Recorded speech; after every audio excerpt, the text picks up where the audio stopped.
Pada kesempatan kali ini, saya akan meresensi sebuah buku yang berjudul Sorry My Yourself, I Can Make You Happy. Buku ini ditulis oleh Alfi Syahrin pada tahun 2024 dan diterbitkan oleh Alfi Adi Publishing. Jumlah halaman pada buku ini itu ada 320 halaman dan buku ini bergenre self-improvement atau refleksi diri.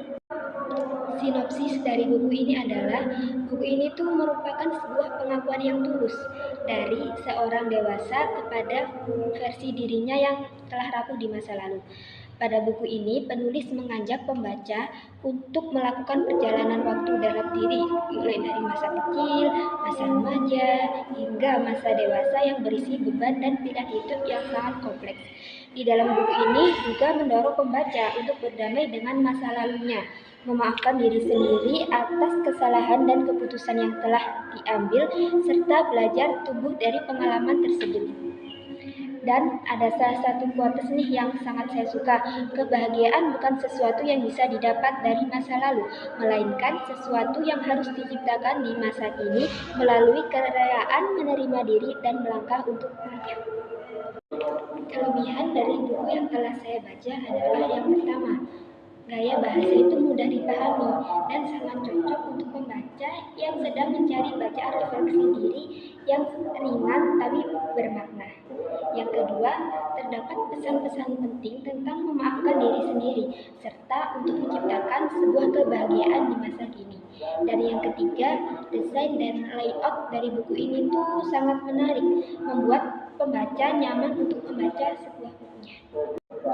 Selanjutnya, kekurangan dari buku tersebut. Yang pertama, bab dan pengalaman yang disajikan itu mungkin tidak sepenuhnya mewakili keadaan setiap individu karena bersifat umum dan berdasarkan tentang usianya.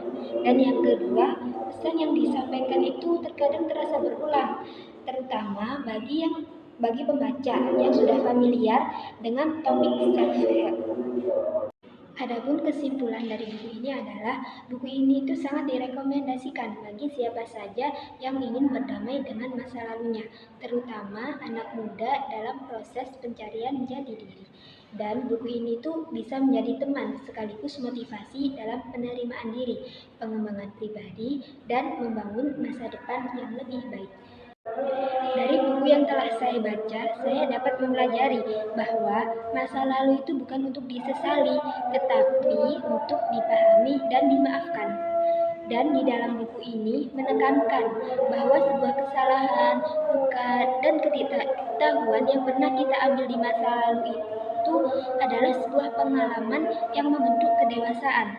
Serta di dalam buku ini tuh diajak untuk memaafkan diri sendiri agar kita itu bisa hidup dengan tenang tanpa sebuah penyesalan, karena memaafkan diri sendiri itu adalah cara yang paling lembut untuk melanjutkan hidup dengan tenang dan menjadikan pribadi yang lebih dewasa. Manfaat dari buku yang telah saya baca adalah, yang pertama, membantu menyembuhkan luka emosional dengan mengajak pembaca untuk berdamai dengan masa lalu. Yang kedua, mengurangi rasa bersalah dan penyesalan diri, karena kesalahan itu adalah bagian dari proses untuk tumbuh. Yang ketiga, meningkatkan kesadaran diri tentang siapa kita dulu dan siapa kita sekarang. Yang keempat, mendorong pengambilan keputusan yang lebih bijak, karena pembaca itu diajak membayangkan diri di masa depan. Dan manfaat yang terakhir atau yang kelima adalah memberikan sebuah motivasi untuk terus berkembang dan tidak terjebak pada kegagalan di masa lalu. Demikian resensi yang telah saya sampaikan. Terima kasih telah menyimak hingga akhir. Semoga apa yang telah saya sampaikan bisa memberikan manfaat. Wassalamualaikum warahmatullahi wabarakatuh. See you.